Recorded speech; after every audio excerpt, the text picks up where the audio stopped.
affiliate, if we take 150, that's enough. So you pull 10 rupees of each of us will pull 10 rupees.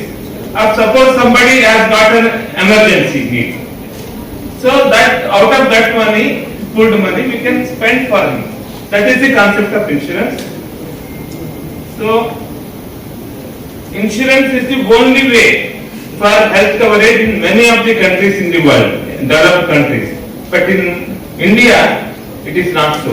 Our coverage is very poor already. Bejan studies told about these things. 76% is life coverage, non-life is 24 out of insurance, and under that 7.128 is the entire health insurance sector out of all insurance. So we are very minuscule of the total insurance as a health plan. So come to Ayush. Since 1948 we have insurance, health insurance. Even as of today we are 0.05%. I will not go to details, they are on this slide visible. So as of today we are only 0.05% of the health insurance coverage. So just imagine how far we have to reach. If we all put our efforts together, within another 5 years we may reach up to 5 to 10%. That is the feasible target what we can have. If we have Ayush insurance coverage up to 5 to 10% in another 5 years, our sensitization program is fruitful, so we will work towards that end. So, landmark, where it is even applicable as on today, Ayush hospital is different. Earlier it was 15 bedded hospitals only used to get coverage under insurance. Now it is 5 patient bed and other details are there, you are aware of those things.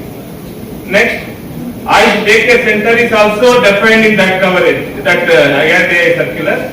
But as on today, no Ayush Daycare Center is covered by insurance companies. That we will discuss, and if we able to make them proper framework, they are able to do, they will cover. But it is also responsibility. It is responsibility of both stakeholders, Ayush stakeholders and insurance companies. So we will work together. That is the reason why we are sitting in this sensitization program. We will work together and achieve these things.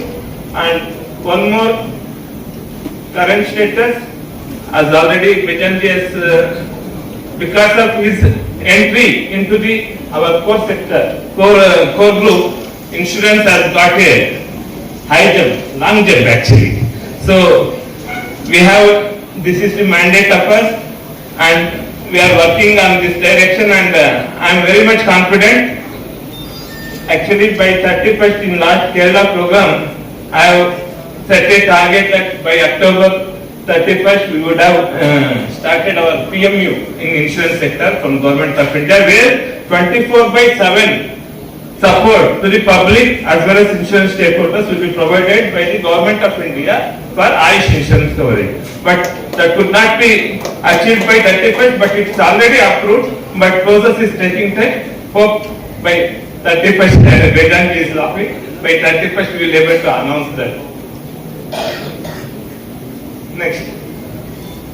This is the major thing which Vedanti was sharing. This is the landmark achievement of this core group, and because of the IRDAI regulator, they have come out with this regulation where we are placed on par with any other systems. There is no discrimination.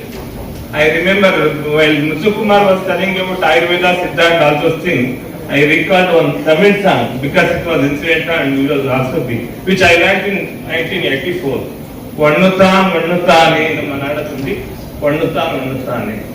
Vannutane Nallanada, Singattara Saivanukku, Sri Rama Devi. Sri Rama from North will come to Rameshwara and do puja of Shiva here.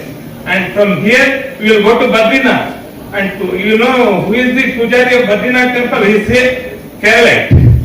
So this is what our country, and even this Ayush system, they are not separate. Ayurveda, Siddha, Unani, whatever you say, they are all the traditional systems with same foundational principles and same type of treatment. We are using same material and same patient. It's not different. And Ministry of Ayush and Government of India is supporting all the system to achieve their best. not to support one system or the another. Every system has to achieve their best and serve for the society. That is the aim of our country, our government, and we are all working together for that. So, interesting part of this 2024 guidelines, all the insurance companies has to revisit their existing policy to accommodate this policy to entertain all the systems. And there is a insistence from the regulator to give cashless facility to all, irrespective of the system. So these efforts are going on to achieve these things. Then one more committee has been formed for framing standard treatment guidelines under the guidance of Dr. Raghu. He will explain later on those things.